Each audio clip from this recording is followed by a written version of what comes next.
Rav Ami ben Sion, who's the grandson of the late Harav ben Sion Abba Shaul Zecher Tzadik v'Kadosh Livracha, one of the great halachic authorities of our times, told over a story to me personally, and I wanted to share it with everyone. It's incredible. Just listen to the miracles that have happened in the past 7 months for Am Yisrael.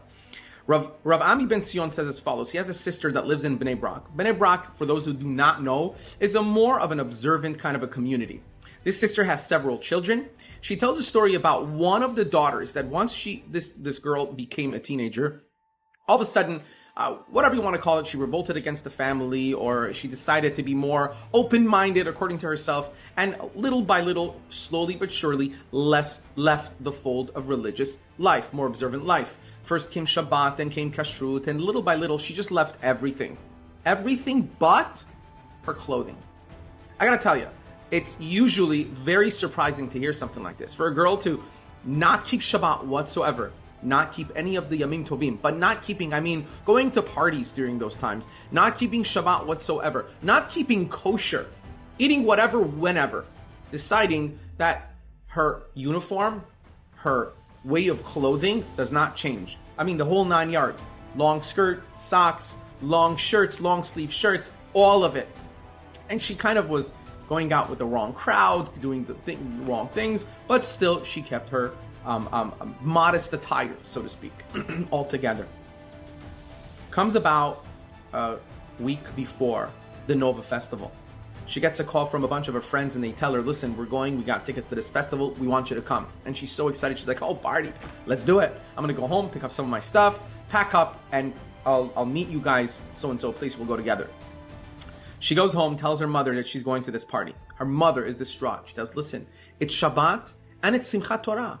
I understand you don't want to be in the full, but now you're here with your family. It's going to be Shabbat, Simchat Torah. Who leaves for Simchat Torah and goes to some party in the middle of the field? She says, Ima, don't bother me about it. I'm going. All my friends are going. I want to go. So they couldn't change her mind. She's packing up to go. She sleeps at home that night and she has a dream. Believe it or not, in that dream, she sees everything that unfolds in the Nova Festival the next day.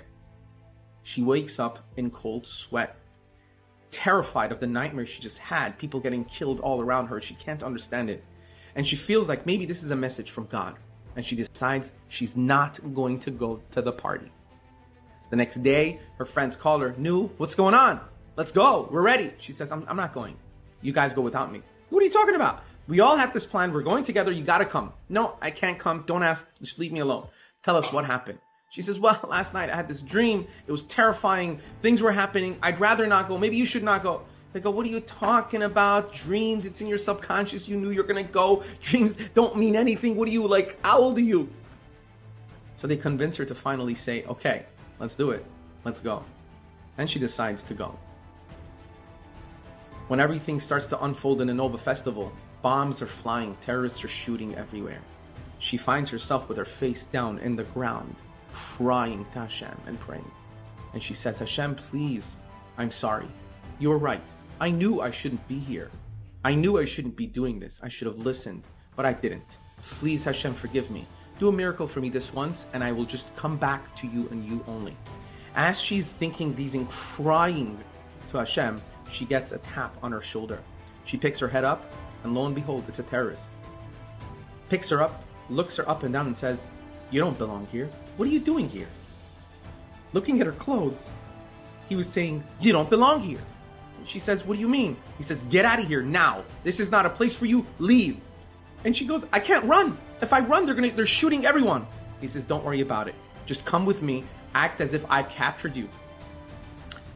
And she even says he didn't actually touch her.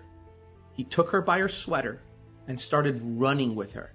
And the others that saw him running with her thought, he's captured one for himself, and didn't bother him at all. They go way far into the forest until they were completely clear, and he lets her go. And she goes straight home. And her life was saved. Obviously, she's turned her life completely around. At home, Rav Ami says that her grandmother, who's a tzaddik and in Bnei Brak, told her, you think it was some random person that saved your life? I promise you it was Elijah the prophet, Eliyahu Hanavi himself, who had come down to save you. Why? So we have to think, why? I'll tell you. See, in life, we have anchors. Imagine yourself being an astronaut, in outer space, doing some repairs in the station. When you want to go out of your ship and do some repairs outside, what's the first thing you have to do? You got to lock yourself in with a strong rope, because once you go out, there is no coming back on your own. You're going to get lost in that outer space. So you have to lock yourself in, anchor yourself in, so you can always pull back.